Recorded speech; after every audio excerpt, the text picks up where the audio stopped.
Hi, I'm the Manic Miner from Manic Mining. Unfortunately, I was unable to get a microphone clip for my shirt, so this thing was the only thing I could buy in a shop.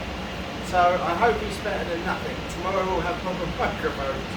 So maybe, another time we might do some karaoke with it. I'm sure it will come in handy for something. You just never know.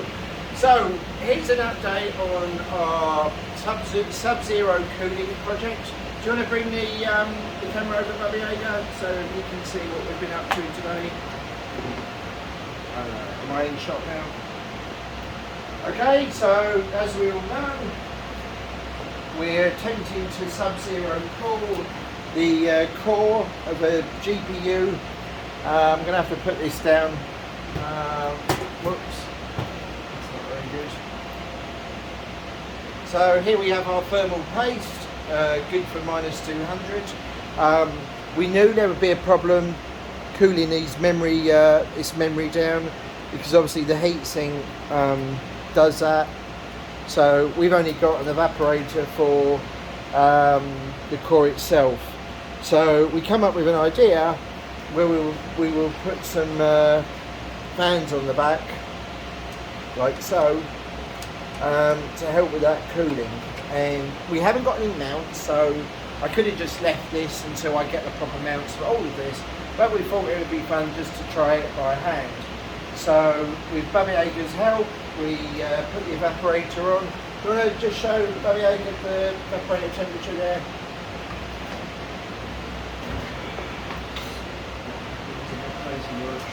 What are we at now? -28, -29. Yeah.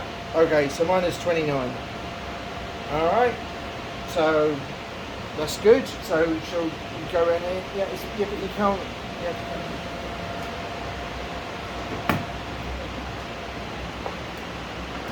So basically, with the help of some cable ties, we cable tied the fans up, we wrapped them around the riser, and pretty much we just held the evaporator on there like so.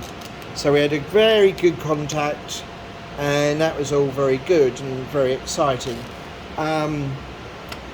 However, and we also set up this projector so that we could see Simple Miner reporting the temperatures, so we'd nicely see that come down, hopefully to Sub-Zero.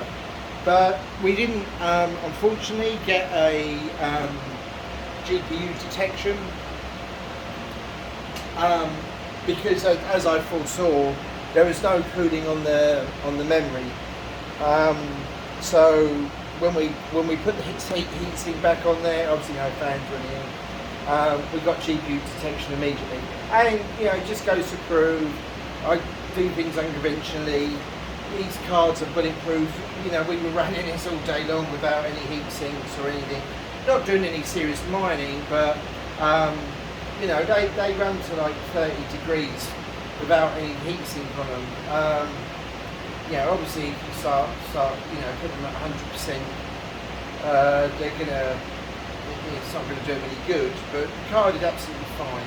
We've been on it all day really. It's never missed a heartbeat. They're so strong. So basically where we are now is we've either got to get a 3D printer, and we've got to make some mounts to cool this memory down. Or another thing we tried, just out of interest, is I can't remember which way does this go around, Bubby Aga. Is it that way round? Yep. It is that way round. We've had that up enough. Yeah, we put the heatsink back on, and then we applied the evaporator to the heatsink like so. So the car.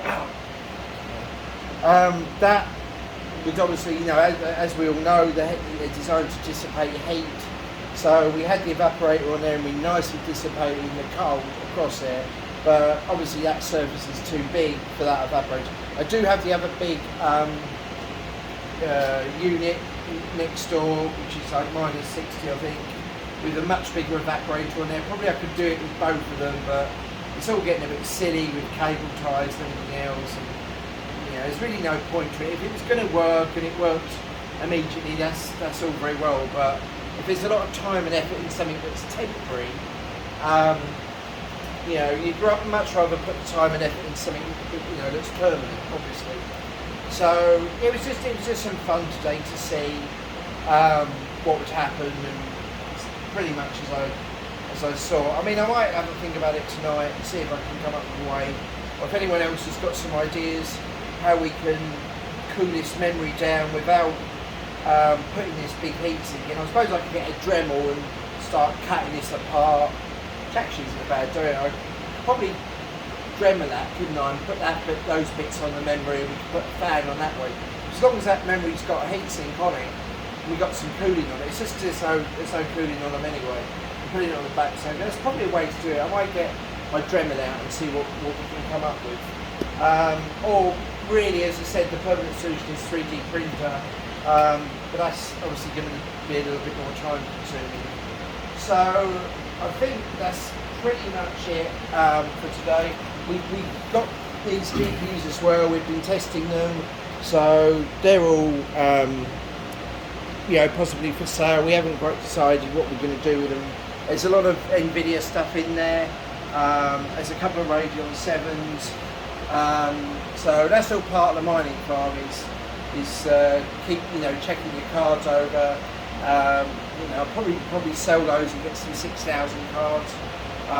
So I really want to, you know, keep going full throttle on ton.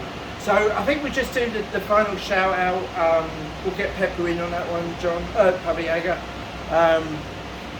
Let's see if we can get him to do a shout out for everybody. I know Hamza's done a great job with him.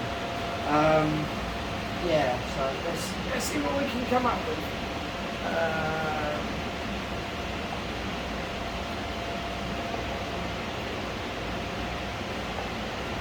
Shout out to Maddie.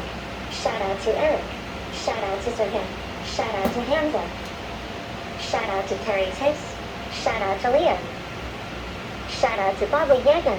Shout out to Veronica. Shout out to Badger. Shout out to all the lovely members of Tea Time. Yeah, and I'm sure we've forgotten loads of people, and we apologise for that. If you let Hamza know, you know who it is we've forgotten, we'll get you added to the list. But you know, you're all doing an amazing job, and I'm so proud to be part of this amazing team. I really do think we can do something very special all together. So let's all keep up the good work, Team Tan, and I'll see you in the next video. And don't forget to subscribe. Keep coming up with ideas for the videos. You know, I'm going to try and do one every day, so that would be very welcome and appreciated. So subscribe, and see you in the next video.